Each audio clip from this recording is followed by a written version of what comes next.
बच्चों, यदि आपको वीडियो अच्छा लगे तो लाइक और सब्सक्राइब करें।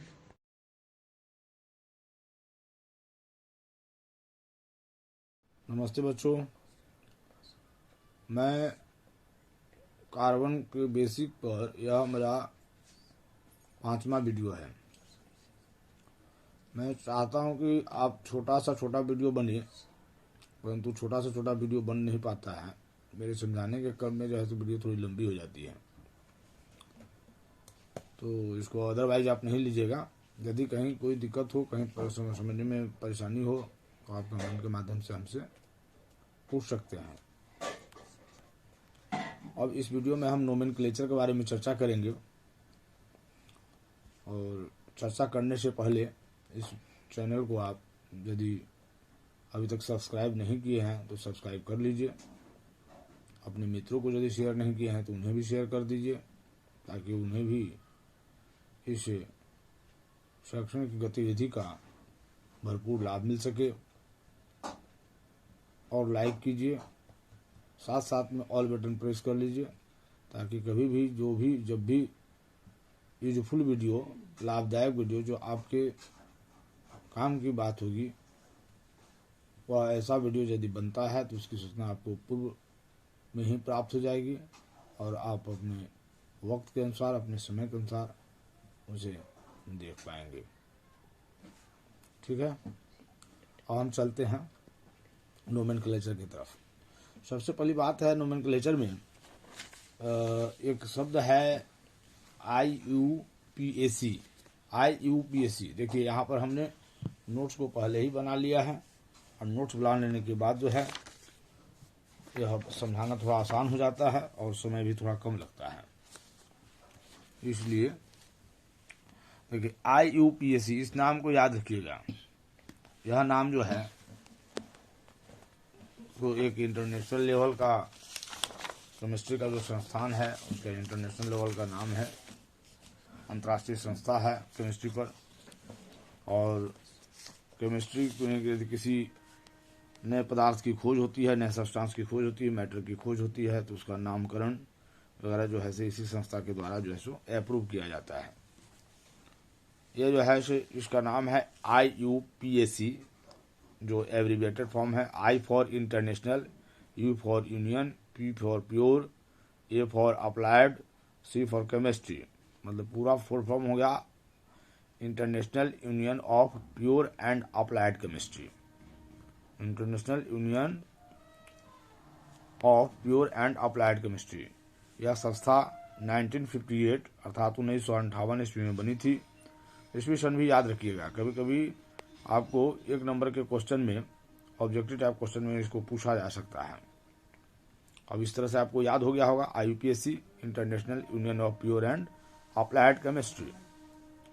अब देखिए, अब नोमेनक्लेचर में कुछ बेसिक है जिसको हमको याद रखना होगा। जैसे हमने पढ़ा था हाइड्रोकार्बन के बारे में, तो हाइड्रोकार्बन में क्या होता है, हाइड्रोजन और कार्बन होता है। तो इसमें जो कार्बन का नंबर होता है, नंबर ऑफ कार्बन एटम जो होता है हाइड्रोकार्बन में, उसके आधार पर कुछ स्टेम बनता है। स्टेम माने उपसर्ग, उस पहले ही आएगा। जैसे कि देखिए, आप यहाँ पर हाइड्रोकार्बन में जो पहला है, यहाँ देखिए, यदि किसी हाइड्रोकार्बन में नंबर ऑफ कार्बन एटम 1 है तो उसका उपसर्ग वहाँ से लगेगा मीथ, METH, मीथ। 2 है तो ईथ, ETH।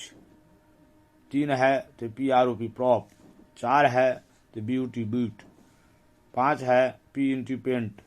6 है carbon atom. Number of carbon atom याद रखिएगा, नंबर ऑफ कार्बन एटम्स की बात हो रही है।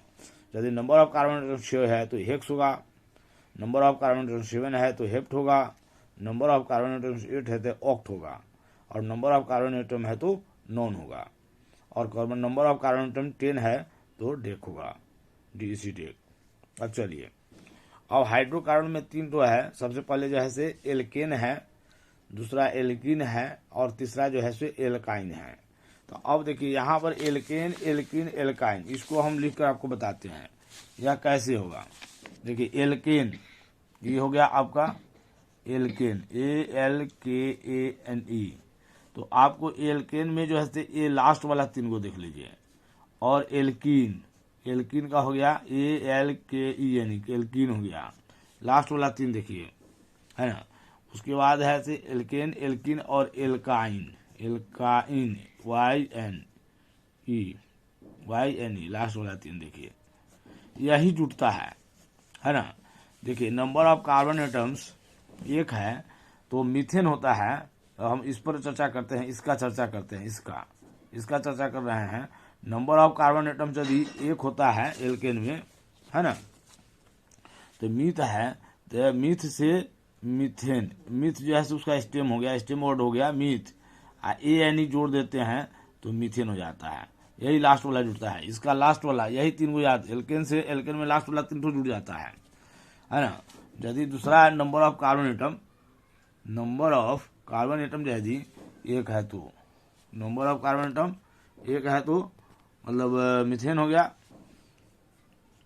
यहाँ पर मीथेन हुआ तो ANE लगा, क्या लग गया, ANE, तो methane. Number of carbon atom 1 हुआ तो इथेन होगा तो ETH है, ANE लगा देंगे, इथेन।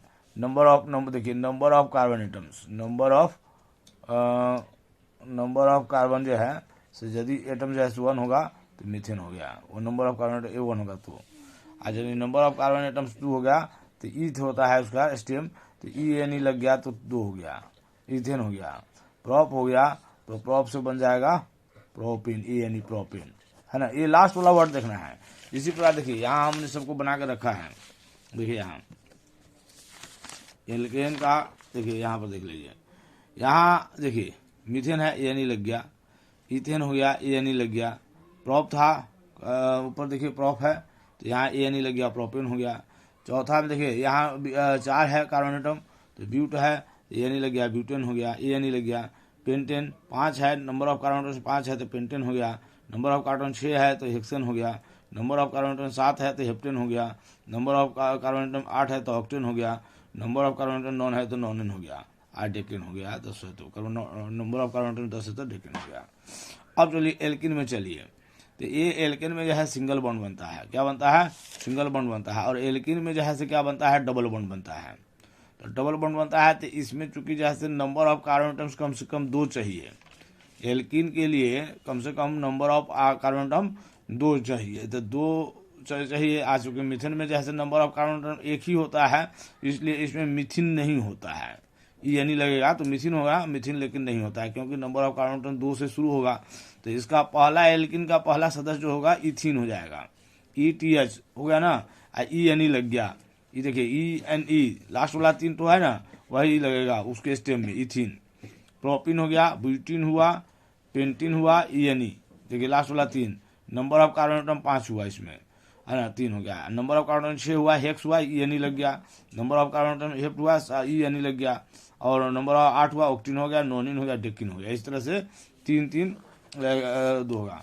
अब तीसरा का होता है एल्काइन, तो इसमें ट्रिपल बॉन्ड बनता है। एल्काइन में क्या बनता है, ट्रिपल बॉन्ड बनता है। क्या बनता है, ट्रिपल बॉन्ड बनता है। तो यहाँ YNE लगता है, क्या लगता है, YNE लगता है। तो YNE में जो है, YNE में जैसे देखिए YNE इथाइन हो गया, ई जैसे PROP YNE प्रोपाइन हो गया, ब्यूटाइन हो गया, YNE लग गया, पेंटाइन हो गया। नंबर ऑफ कार्बन एटम 5 हुआ। नंबर ऑफ कार्बन एटम 6 हुआ तो हेक्साइन हो गया। नंबर ऑफ कार्बन एटम 7 हुआ तो हेप्टाइन हो गया। नंबर ऑफ कार्बन एटम 8 हुआ तो ऑक्टाइन हो गया। नंबर ऑफ कार्बन एटम 9 हुआ तो नोनाइन हो गया, डेकाइन हो गया। नंबर ऑफ कार्बन एटम 10 हुआ तो डेकाइन हो गया। अब देखिए यहाँ पर क्या है, अब यहाँ तो हमने यहाँ एल्केन को दिखा दिया, एल्किन दिखा दिया, एल्काइन दिखा दिया। यहाँ सिंगल बॉन्ड बनता है तो मीथेन से शुरू होता है। इसका पहला सदस्य एल्केन का मीथेन होगा, और एल्किन का पहला सदस्य जो है सीथीन होगा, और एल्काइन का पहला सदस्य जो है सीथाइन होगा। तो एल्केन में जैसे सिंगल बॉन्ड होगा, एल्किन में डबल बॉन्ड बनेगा, एल्काइन में ट्रिपल बॉन्ड बनेगा। इसको आप हमेशा याद रखिएगा।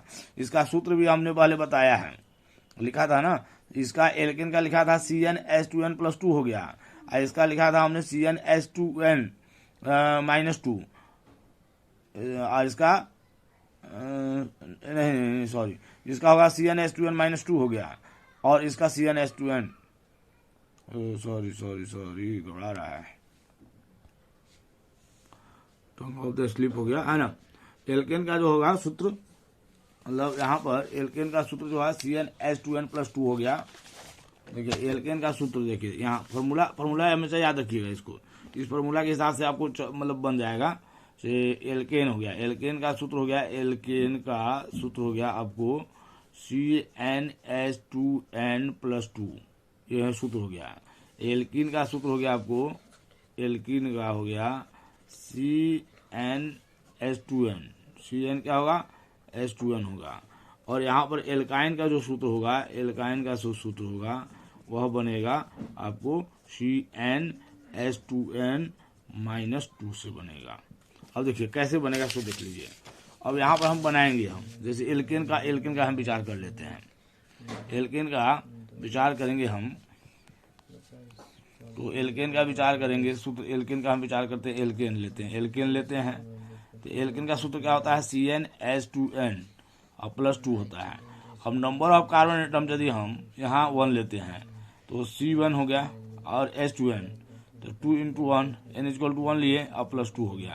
तो यहाँ पर क्या हो जाएगा, यहाँ बन जाएगा आपको C1 है तो 1 लिखने की आवश्यकता नहीं है, और यहाँ हो जाएगा 2 × 2 और +2, तो फिर जो है आगे क्या बनेगा CH4। और यहाँ CH4 क्या होगा, नंबर ऑफ कार्बन एटम 1 होगा तो क्या होता है, मीथ होता है, उपसर्ग उसका लगता है, तो मीथेन हो गया। ये क्या हो गया, मीथेन हो गया, मीथेन हो गया। अब यहाँ मीथेन, यह हो गया मीथेन, क्या हो गया, मीथेन हो गया, है ना। अब यदि मान लेते हैं कि नंबर ऑफ कार्बन एटम 2 रखते हैं, नंबर ऑफ कार्बन एटम 2 रखेंगे तो यहाँ पर क्या बनेगा C2, है ना। अब यहाँ 2n है, 2 × 2 +2 हो गया, इसका टू कितना होगा, C2 हो गया, और ये 2 दूना 4 और +2 तो कितना होगा C2H6, ये हो गया आपको इथेन हो गया। यदि नंबर ऑफ कार्बन एटम 3 रखते हैं तो क्या बनता है C3H, 2 × 3 और +2 हो गया, तो कितना हो जाएगा C3 और 3 दूना 6, 6 + 2 हो गया, तो ये बन गया C3H8 हो गया। मतलब इस तरह से जैसे आपका सो जैसे बनता चला जाएगा। नंबर ऑफ कार्बन एटम रखते जाइए और उसके जैसे उसका सूत्र निकालते जाइए, मतलब कौन सा है, मतलब कार्बन का कौन सा हाइड्रोकार्बन बनेगा। अब चलते हैं एल्किन में, चलते हैं तो यहाँ पर एल्किन में उसी प्रकार इसको जो है डबल कर देंगे।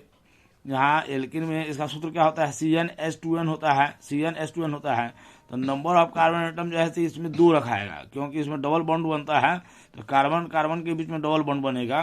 तो यहाँ चूंकि जो है तो मतलब पहला मिथिन नहीं होता है, इसमें मिथिन नहीं होता है, कभी भी मिथिन नहीं होता है, ये देख लीजिएगा, ये नहीं होता है, मिथिन नहीं होगा, क्योंकि इसमें नंबर ऑफ कार्बन एटम की होता है, तो इसलिए यह नहीं होता है। इसमें जब भी होगा तो इथेन से शुरू होगा, इसका पहला मेंबर एल्किन का इथेन होगा। तो C2 हो गया, और यहाँ पर हमने 2 × 2 × 2 तो कितना हो जाएगा C2H4 हो जाएगा, C2H4 हो गया, समझ गए। अब यहाँ पर इसको बनाए हम, उसके बाद यदि नंबर ऑफ एटम 3 रखते हैं तो क्या होगा C3 और 2 × 3 हो गया, तो कितना हो गया C3H6 हो गया।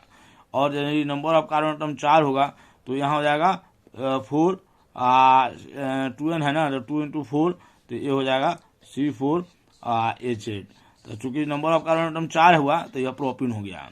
एक होता है तो मीथेन होता है, और 2 होगा तो ईथ होगा, ईथ लगेगा तो यानी लग गया, इथिन हो गया। और नंबर ऑफ कार्बन एटम 3 होगा तो प्रोपेन होगा, एल्केन में प्रोपेन होगा तो प्रॉप होगा, प्रॉप यानी लग जाएगा तो उसमें क्या होगा, प्रोपिन हो जाएगा, क्या हो जाएगा, प्रोपिन हो जाएगा। और नंबर ऑफ कार्बन एटम 4 लगेगा, 4 होगा तो 4 होगा तो एल्केन ब्यूटेन हो जाएगा उसमें, तो इसमें ब्यूटीन होगा, क्या होगा, ब्यूटीन हो जाएगा, एल्केन में ब्यूटीन हो जाएगा। ठीक है, इसको आप समझने में दिक्कत नहीं हुआ होगा। अब चलिए, अब यहाँ पर चलते हैं तीसरा नंबर में, क्या है तीसरा जो है आपको एल्काइन वाला है। अब एल्काइन को देख लीजिए, एल्काइन का क्या सूत्र होता है, एल्काइन का सूत्र होता है ALKYNE, एल्काइन का सूत्र होता है CnH2n-2 होता है।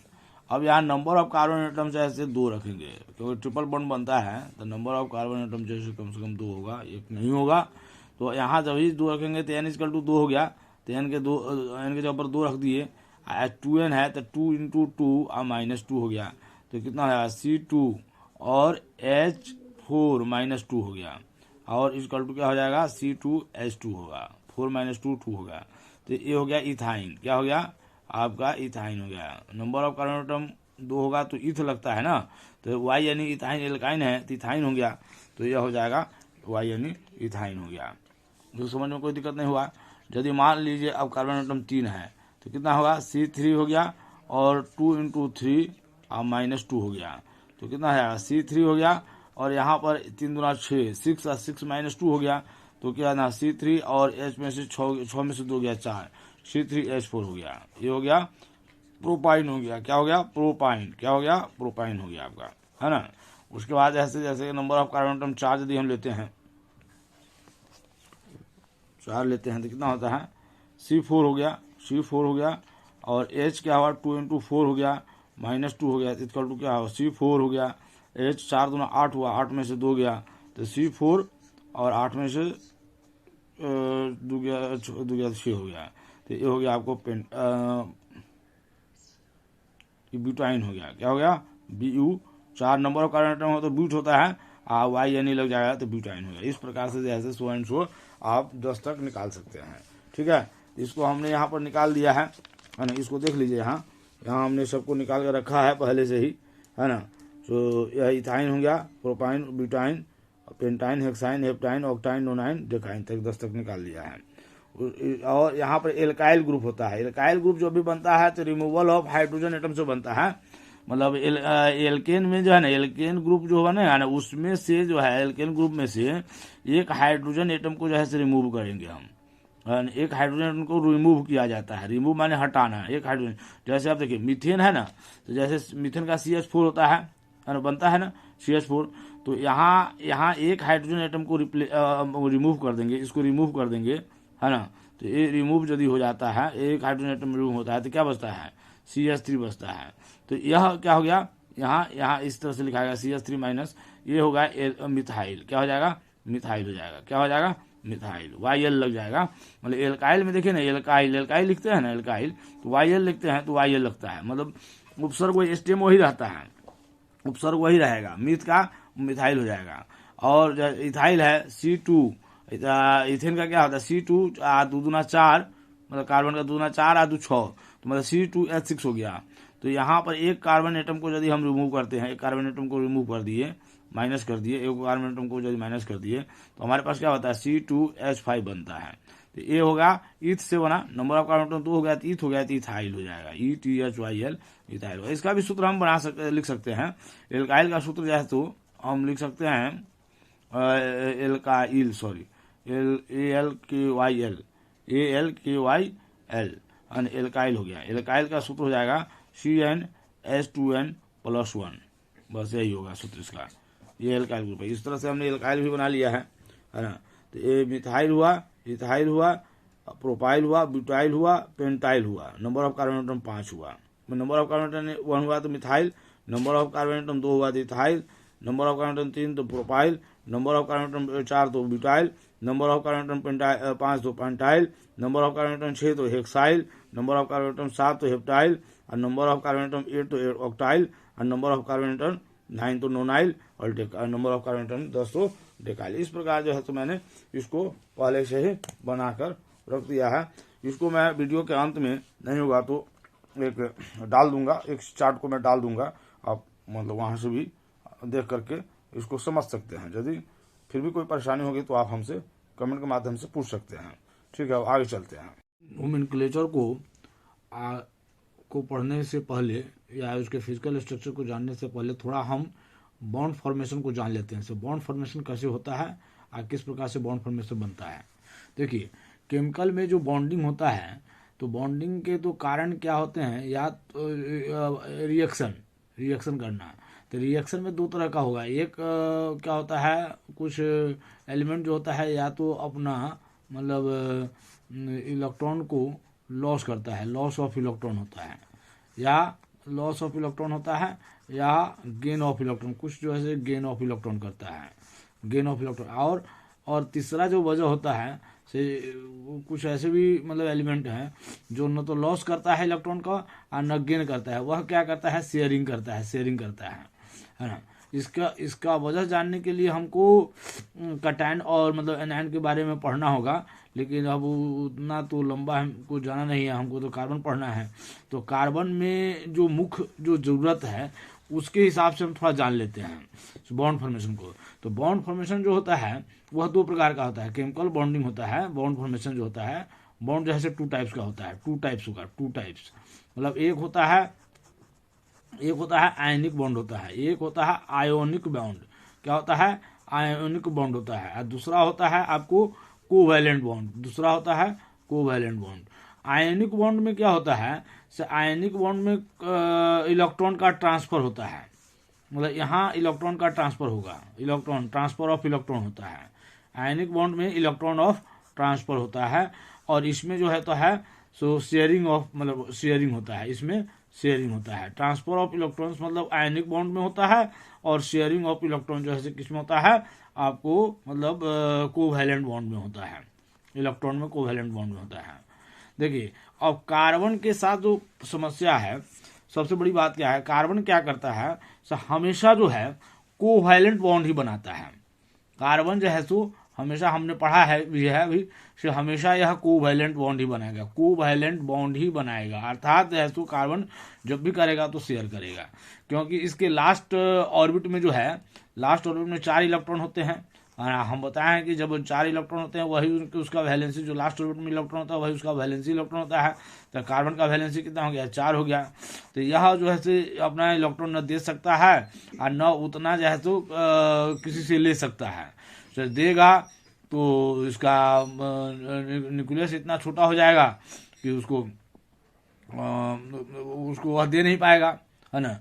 अपने वह इतना जकड़ा हुआ कस के रहता है कि दे नहीं पाएगा। और दूसरा जो है तो किसी से ले नहीं पाएगा एनर्जी कंसिडरेशन, क्योंकि उसका न्यूक्लियस उसको उतना बियर नहीं कर पाएगा। तो इसलिए जो है तो कार्बन जो है तो जब भी है तो जब भी बनाएगा तो वह मतलब शेयरिंग करेगा, वह शेयरिंग करेगा, और शेयरिंग करेगा तो वह हमेशा कोवैलेंट बॉन्ड बनाएगा, कोवैलेंट बॉन्ड बनाएगा, कोवैलेंट बॉन्ड बनाएगा, हमेशा साझेदारी करेगा तो कोवैलेंट बनाएगा। तो अब हम इससे पहले अब चर्चा किए थे वैलेंसी के बारे में, जो आपको कुछ वैलेंसी लिखने के लिए बताए थे, तो कुछ तरीका बताए थे, वहाँ से आप वैलेंसी तरीका निकाल कर अब सीख लीजिए, और वहाँ से मतलब दिमाग में बैठाइए वह कैसे बनता है। मतलब जिस उसको पुनः जैसे उस वीडियो को देखिए, इससे पिछले वाला वीडियो में हम वीडियो नंबर 4 में हम बताए हुए हैं, तो उसको देख लीजिए आप, है ना। अब यहाँ पर जैसे कैसे होगा, तो वह जो वैलेंसी के हिसाब से ही होता है, वैलेंसी के हिसाब से। और मतलब क्या होता है, उसमें ऑक्टेट पूरा करना होता है ना, ऑक्टेट पूरा करना होता है। हम जानते हैं कि जो क्या कहते हैं, हम यह जानते हैं कि जो हमारा मतलब ग्रुप नंबर 18 में जो इलेक्ट्रॉन है, मतलब जो ग्रुप नंबर 18 में जो एलिमेंट्स है, तो वह 18 में जो एलिमेंट्स है, हीलियम है, नियोन है, आर्गन है, ये सब जो है तो क्या है, मतलब किसी दूसरे से प्रतिक्रिया नहीं करता है। तो हर रेस्पेक्टिव जो है ना, मतलब एलिमेंट जो है सो चाहता है, जैसे हीलियम के रेस्पेक्टिव में हाइड्रोजन है, तो हाइड्रोजन चाहेगा कि हीलियम का पोजीशन को प्राप्त कर ले, क्योंकि हमेशा स्टेबल कोई रहना चाहता है। और यदि फ्लोरीन है तो फ्लोरीन का 9 होता है और नियोन का 10 होता है, तो ये फ्लोरीन चाहेगा कि नियोन का हम पोजीशन प्राप्त कर ले, है ना। जैसे कार्बन है तो कार्बन भी चाहेगा कि हमको मतलब जैसे नियोन वाली पोजीशन प्राप्त हो जाए। तो कार्बन में 4 ही होता है, और इसका जैसे लास्ट ऑर्बिट में नियोन का 8 होता है, तो ऑक्टेट पूरा करने पर वह कंप्लीट हो जाता है, स्टेबल रहना चाहता है। कोई भी मतलब जो है एलिमेंट होगा ना, तो इस बात को हमेशा ध्यान में रखिए, उसकी टेंडेंसी होती है स्टेबल होने की। कोई भी एलिमेंट होगा तो उसकी टेंडेंसी क्या होती है, हमेशा स्टेबल रहने की कोई टेंडेंसी है। और स्टेबल तभी रह सकता है जब उसके आउटर मोस्ट ऑर्बिट में जैसे 8 इलेक्ट्रॉन होगा, 8 इलेक्ट्रॉन होगा तो वह एकदम बिल्कुल स्टेबल होगा, वह न किसी से क्रिया करेगा न प्रतिक्रिया करेगा, अपने आप में जो है अस्थायी रूप में बैठा रहेगा। इस अस्थायित्व को प्राप्त करने के लिए, मतलब इस 8 इलेक्ट्रॉन के मतलब ऑक्टेट को पूरा करने के लिए, हीलियम के कंडीशन में जैसे हो जाएगा 2 डुएट, हीलियम के कंडीशन में डुएट हो जाएगा। और ये जो है ऑक्टेट को पूरा करने के लिए उसको या तो मतलब electron transfer of electron ionic bond में जाना पड़ेगा, आयोनिक बॉन्ड बनाएगा, या तो वह कोवैलेंट करेगा, शेयरिंग ऑफ इलेक्ट्रॉन का करेगा। तो कार्बन के पोजीशन में क्या होता है, हमेशा वह शेयरिंग करता है। जैसे अब देखिए, एक हम आपको उदाहरण दिखाते हैं, जैसे कि अब एक हम उदाहरण देते हैं, जैसे CH4 मीथेन है, तो मीथेन में जैसे देखिए, मीथेन कार्बन के कितने इलेक्ट्रॉन होते हैं, कार्बन का इलेक्ट्रॉन होता है मतलब बैलेंसी कितना होता है, 4 होता है। तो 1 2 3 और 4 हम दे दिए। और हाइड्रोजन का कितना होता है, हाइड्रोजन का वैलेंसी जो होता है 1 होता है, हाइड्रोजन का वैलेंसी 1 होता है, इसमें नंबर ऑफ इलेक्ट्रॉन एक ही होता है। तो अब इस पर 4 मतलब H4 है, तो 4 H लगना है। तो यहाँ एक H हो गया, यहाँ पे हो गया, एक H यहाँ पर हो गया, एक H यहाँ पर हो गया, है ना, एक H यहाँ पर हो गया, एक H हो गया। अब देखिए यहाँ पर क्या हुआ, इसका हाइड्रोजन ड्यूएट बनाएगा, मतलब हीलियम का पोजीशन प्राप्त करने के लिए वह ड्यूएट बनाएगा, तो उसमें 2 ही इलेक्ट्रॉन आएगा, तो वह स्थायित्व ले लेगा। तो ये जो हो गया इसका 2 हो गया, तो ये स्टेबल हो गया, ये भी स्टेबल हो गया, शेयर कर लिया, मतलब एक कार्बन के मतलब इलेक्ट्रॉन ले लिया, एक उसका अपना इलेक्ट्रॉन हो गया, 2 हो गया, तो ये भी शेयर कर दिया। ये चारों हाइड्रोजन जो है उसका जो है तो क्या हो रहा है, स्टेबल हो जा रहा है, स्टेबल हो जा रहा है। अब यहाँ पर देखो, यहाँ पर 1 2 3 4 5 6 7 8, ये मतलब ये 8 लेकर के जैसे क्या हो रहा है, ये कार्बन जो है तो क्या हो रहा है आपका स्टेबल हो जा रहा है, क्या हो रहा है, कार्बन स्टेबल हो जा रहा है। ठीक है, ये 8 इस प्रकार मतलब यह शेयर कर लिया, इस प्रकार जो है तो यह कार्बन को 8 हो गया, मतलब कार्बन भी ऑक्सीडेट पूरा कर लिया और हाइड्रोजन भी अपना डुएट पूरा कर लिया। इस प्रकार यह CH4 क्या हो गया, मतलब दोनों एलिमेंट जो है यहाँ पर कार्बन और हाइड्रोजन दोनों जो है स्टेबल हो गया, मतलब ये हो गया कोवैलेंट बॉन्ड। अच्छा, कोवैलेंट बॉन्ड इसको हम इसको ऐसे भी लिख सकते हैं, ऐसे मतलब एक लाइन देकर, एक लाइन देकर, एक लाइन देकर, ऐसे इसको ऐसे भी समझ सकते हैं। तो यहाँ देखिए, कोवैलेंट बॉन्ड जो होता है 3 प्रकार का होता है। कोवैलेंट बॉन्ड जो है कोवैलेंट बॉन्ड जो है 3 प्रकार का होता है। इसमें एक प्रकार होता है सिंगल बॉन्ड, एक होता है सिंगल बॉन्ड, है ना। सिंगल बॉन्ड में क्या होता है, 1 इलेक्ट्रॉन की साझेदारी होती है, 1 इलेक्ट्रॉन की साझेदारी होगी, 1 इलेक्ट्रॉन की साझेदारी होगी। और दूसरा होता है डबल बॉन्ड, दूसरा मतलब यहाँ हुआ, हाँ ये डबल बॉन्ड। दूसरा होता है यहाँ देखिए डबल बॉन्ड, डबल बॉन्ड में क्या होगा, डबल बॉन्ड में 2 इलेक्ट्रॉन की साझेदारी होगी, 2 इलेक्ट्रॉन्स की साझेदारी होगी, है ना। और तीसरा होता है ट्रिपल बॉन्ड, तीसरा क्या होता है, ट्रिपल बॉन्ड होता है। तो ट्रिपल बॉन्ड में जैसे क्या होता है 3 इलेक्ट्रॉन की साझेदारी होगी, 3 इलेक्ट्रॉन की साझेदारी होगी। अब बात समझ में आया, अब आपको समझ में आया। यह जो सिंगल बॉन्ड होगा मतलब कार्बन कार्बन एटम के बीच में 1 इलेक्ट्रॉन की, कार्बन कार्बन या कार्बन और अन्य जैसे हाइड्रोजन हुआ या कोई अन्य एलिमेंट होगा उसके साथ जैसे 1 ही इलेक्ट्रॉन की साझेदारी होगी, तो वह सिंगल बॉन्ड हो जाएगा। और डबल बॉन्ड में क्या होगा, कार्बन कार्बन एटम के बीच में डबल बॉन्ड होना चाहिए, कार्बन कार्बन के बीच में, है ना। और यहाँ जो है ट्रिपल बॉन्ड में क्या होगा, 2 कार्बन एटम के बीच में जो है ट्रिपल बॉन्ड का संबंध होगा। तो यह बॉन्ड फॉर्मेशन जो होता है ना, उसको दिखाने का, रिप्रेजेंटेशन करने का 2 तरीका है। एक तरीका है डॉट स्ट्रक्चर, एक है डॉट स्ट्रक्चर है, एक है डॉट स्ट्रक्चर है, और दूसरा जो है से आपका है क्या कहते हैं लाइन स्ट्रक्चर, है ना। एक होता है लाइन वाला जो होता है स्ट्रक्चर वो होता है, एक डॉट स्ट्रक्चर होता है, ठीक है ना। दो तरीका से। तो एक लाइन दिया हुआ है ना, यदि एक लाइन दिया हुआ है तो इसको आप समझिए कि मतलब यह सिंगल बॉन्ड है। और डबल लाइन यदि दिया हुआ है, जैसे यहाँ हम डबल लाइन दिए हुए हैं, तो डबल लाइन का मतलब हुआ डबल बॉन्ड हो गया। और ट्रिपल लाइन यदि दिए हुए हैं तो यहाँ पर हो गया आपका मतलब ट्रिपल बॉन्ड हो गया। मतलब इस तरह से मतलब यह ट्रिपल बॉन्ड बनेगा, यह सिंगल डबल बॉन्ड बनेगा, या क्या बनेगा आपको सिंगल बॉन्ड बनेगा। मैं और कुछ भी उदाहरण के साथ जो है से नेक्स्ट वीडियो में जो है आपको बॉन्ड के बारे में और मतलब क्लियर करूंगा। अभी तक जो है तो मतलब अब इतना ही रहने दीजिए। और अब जाते जाते जो है तो इसे सब्सक्राइब जरूर कर लीजिए चैनल को, और क्या कहते हैं लाइक भी कीजिए, शेयर भी कीजिए, ये सब कर रखे रहिए। और जैसे ही मैं आपको वीडियो बनाऊंगा नेक्स्ट वीडियो जिसमें कुछ और भी उदाहरण के साथ मैं आपको स्पष्ट करूंगा, है ना, तो आपको वह नोटिफिकेशन आपको मिल जाएगी। और मिल जाने के बाद जैसा पुनः उसे आप अपने समय के अनुसार उसको देख पाएंगे। ठीक है बच्चों, नमस्ते बच्चों।